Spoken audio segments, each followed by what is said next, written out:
کتابی میخوندم، میخواستم اون داستان رو بگم. فکر میکنم تو کتاب استاد امر خالق خوندم. ایشون هم کتابای دعوی خوبی از تجاربش دارن، ترجمه شده. نوشته بود که حالا این کتاب یا کتابی دیگر، جوونی رفته بود به یکی از کشورها، حالا شاید بانکوک بوده، به قصد معصیت تو رمضان. سبحان الله. یعنی دیگه انسان وقتی شیطان وسوسه‌اش میکنه،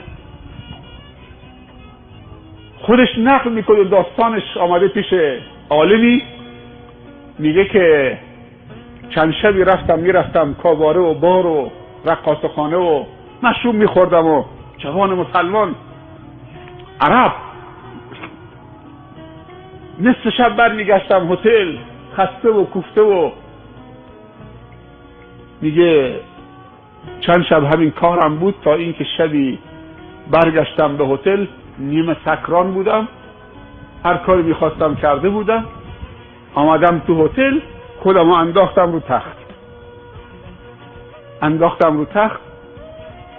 بعد بلند شدم، آبی به سر صورتم دادم، گفتم که این ماهواره رو تلویزیون رو روشن بکنم. میگه دکمه زدم روشن کردم،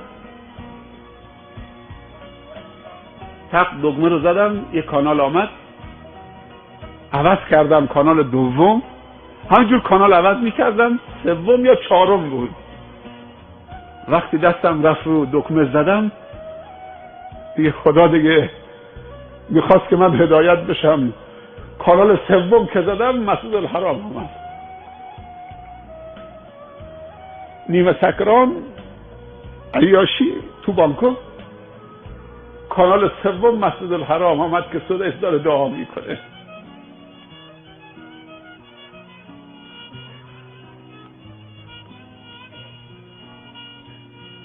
شش هفت میلیون دست اینطوری بلنده. میگه زوم کردم رو کانال رو عوض نکردم. بعد زدم زیر گریه، گفتم خدایا من مسلمان عرب پولدار از کجا به کجا آمدم، کجا رو رها کردم؟ اینایی که میبینید بنگالی، آفریقایی، هندی، پاکستانی، ایرانی، امسال رمضان من یه 10 روز بیرون بودم، وقتی که دوستان با من تماس گرفتن شیخ سریع بیا که 2 تا مهمان دارید. گفتم مهمان ها کی هستن؟ گفت که 3 تا از روسیه آمدن، از مسکو آمدن، 2 تاشون تاجیکن، یکی روسیه، جوانه. این روسی تازه مسلمان شده، مشکور، فارسی هم بلد نیست، زبان هم بلد نیست، تازه مسلمان شده، همراهشونه. اینا از قبل از رمضان آمدن، 20 روز اونجا اعتکاف کردن. باور نمی کنی وقتی نگاه تو صورت این روسی مسلمان من میکردم خجالت میکشیدم. تازه مسلمان و چه حال هوایی آمده. دیگه گریه کردم،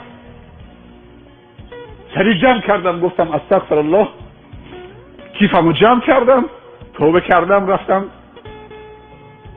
دیگه کیفمو جمع کردم، گریه کردم، سوار شدم، برگشتم، خودم رسوندم به حرم. ولی همیشه این فرصت ها